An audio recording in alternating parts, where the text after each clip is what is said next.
شروع اللہ کے نام سے جو بڑا مہربان اور نہایت رحم کرنے والا ہے۔ السلام علیکم۔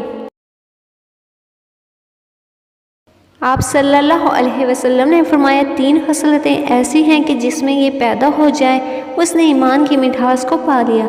اول یہ ہے کہ اللہ اور اس کا رسول اس کے نزدیک سب سے زیادہ محبوب بن جائے۔ دوسری یہ کہ وہ کسی انسان سے محض اللہ کی رضا کے لیے محبت رکھے۔ تیسرا یہ کہ وہ کفر میں واپس لوٹے جانے کو ایسا برا جانے کہ آگ میں ڈالے جانے کو برا جانتا ہے۔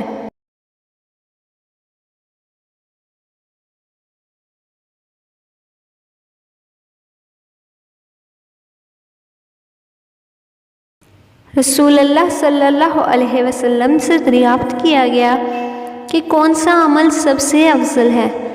آپ صلی اللہ علیہ وسلم نے فرمایا اللہ اور اس کے رسول پر ایمان لانا۔